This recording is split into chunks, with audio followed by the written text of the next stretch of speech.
युवा AI logarithm के चलते अपना ध्यान, अपनी पूरी जिंदगी केवल और केवल परिणाम पर केंद्रित कर देते हैं, केवल और केवल परिणाम पर केंद्रित कर देते हैं। सुप्रभात, मैं उक्त प्रस्ताव कृत्रिम बुद्धिमत्ता यानी एआई का बढ़ता चलन समाज एवं राष्ट्र हित में नहीं है के पक्ष में अपने विचार प्रस्तुत कर रही हूँ। एआई यानी कृत्रिम बुद्धिमत्ता, गौर कीजिएगा, कृत्रिम यानी बनावटीपन। और अगर हम बनावटीपन को ही अपने जीवन का वरदान मानने लग गए तो मान्यवर इससे बड़े हादसे की बात कुछ और हो ही नहीं सकती। राष्ट्र हित की आस हम एक ऐसी टेक्नोलॉजी से कैसे लगा सकते हैं जिसकी असल जिंदगी में कोई वास्तविकता ही ना हो।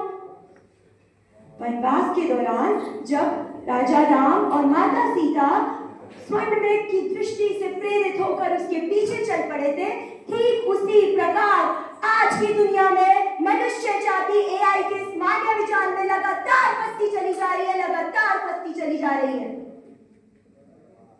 मान्यवर, हम एक ऐसी टेक्नोलॉजी से अपने राष्ट्र हित की आस भला कैसे लगा सकते हैं? पिरामिडों के निर्माण से लेकर चंद्रमा तक, भाषा से लेकर ज्ञान तक मनुष्य जाति ने अनेकों उपलब्धियां हासिल की, जिसमें से सिर्फ एक है कृत्रिम बुद्धिमत्ता। एपीजे अब्दुल कलाम जैसे लोग जब पहले के विद्यालयों में अपने प्रश्नों के उत्तर किताबों के पन्नों में झांकते थे, तब जाके मिला था हमें हमारे देश का मिसाइल मैन। और आज के नवयुग के छात्र छात्रा अपने प्रश्नों के उत्तर चंद सेकंड में अपनी एआई की मोबाइल स्क्रीन पर ला देते। तो बताइए क्या होगा हमारे देश का भविष्य? जो कंटेंट हमें सोशल मीडिया पर दिखाया जाता है वह भी एआई लोगरिथम द्वारा ही चुना गया होता है। यही वो कारण है जिसके चलते हमारे देश की चंद सीटों पर लाखों की भीड़ लगी होती है और कुछ सीटें खाली पड़ी होती है। हमारा देश पॉपुलेशन में सबसे नंबर 1 होने के बावजूद भी क्यों ऐसी परिस्थितियों से ग्रस्त है, ये वही कारण है। मान्यवर, आंखों के सामने से पर्दा उठाइए कि अब तो इलॉन मस्क ने भी कह दिया है कि मानव जाति पे जो सबसे बड़ा खतरा अभी मंडरा रहा है वह कोई और नहीं, कृत्रिम बुद्धिमत्ता का है, कृत्रिम बुद्धिमत्ता का है। तुम चाहे कितना भी संरक्षण कर लो, संगम का प्रतीक इस एआई से कहां से लाओगे?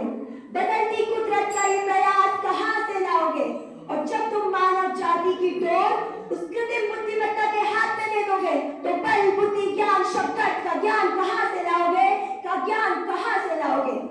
और जो मेरे प्रियवासी कहते हैं कि एआई का अगर अच्छे से उपयोग किया जाए तो वह हानिकारक नहीं है, तो मैं उनसे वही विश्व प्रसिद्ध ज्ञान कहना चाहती हूँ जो हमें बाल्यावस्था से सिखाया जाता है कि रोकथाम इलाज से बेहतर